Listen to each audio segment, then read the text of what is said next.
حضرت بابا فریدالدین مسعود گنج شکر بابا صاحب رحمتullah علیہ فرماتے ہیں کہ ایک نیک نوجوان تھا، دن کو روزہ رکھتا، رات کو نماز پڑھتا، پر اللہ سے ڈرتا پھر بھی بہت ہی زیادہ تھا، بڑا ہی ڈرتا تھا۔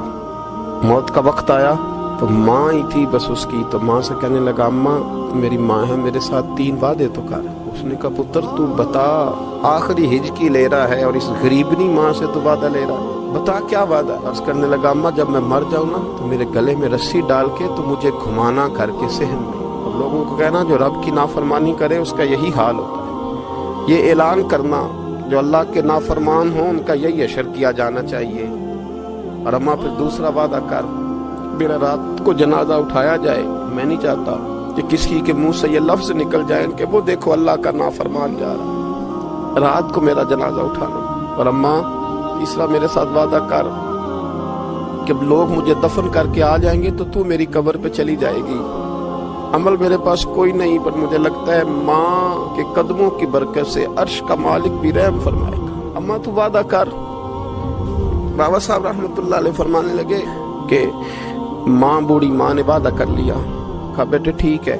اگر تیری یہی ضد ہے تو میں تیار ہوں۔ پھر اس نے کلمہ شہادت پڑھا، اس نوجوان کی روح پرواز کر گئی۔ بوڑھی ماں نے رسی منگائی تو وَلِمَنْ خَافَ مَقَامَ رَبِّهِ جنتان، جو ڈر جائے، اس نے تو کہا تھا نا کہ رسی ڈال کے گھمانا اور کہنا یہ اللہ کا نافرمان ہے، اس کا یہی اشر ہونا چاہیے تھا۔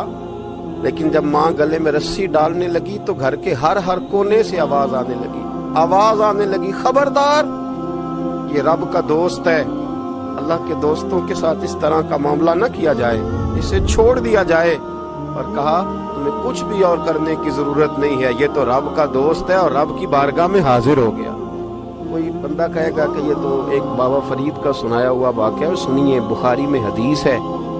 نبی پاک صلی اللہ علیہ وسلم نے فرمایا، حضرت ابو ہریرہ رضی اللہ تعالیٰ عنہ راوی ہیں، حضور فرماتے ہیں ایک شخص مرنے لگا تو اپنے بچوں سے کہنے لگا کہ میں جب مر جاؤں تو مجھے جلا دینا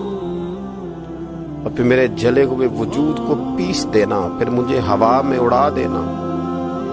پتر مجھے اڑا دینا، مجھے بڑا ڈر لگتا ہے، اگر رب نے مجھ سے حساب پوچھا تو میں قابل نہیں ہوں، اڑا دینا مجھے ہواؤں میں،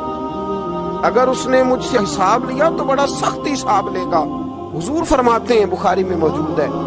اس کے بچوں نے اسی طرح کیا، اس کے مرنے کے بعد اسے جلایا، ہوا میں اڑا دیا۔ اللہ کے محبوب فرماتے ہیں رب کریم نے حکم دیا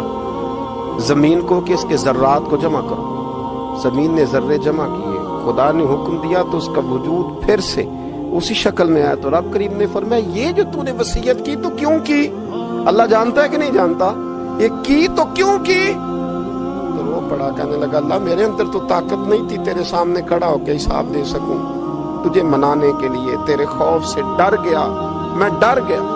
اگرچہ ہمارے بزرگوں نے لکھا ہے کہ آج یہ وصیت کرنا، اس رنگ میں یہ طرز اختیار کرنا درست نہیں، لیکن آپ غور فرمائیے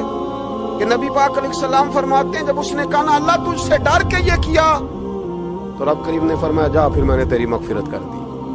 کیونکہ اللہ کو پتا تھا یہ دل سے بات کر رہا ہے۔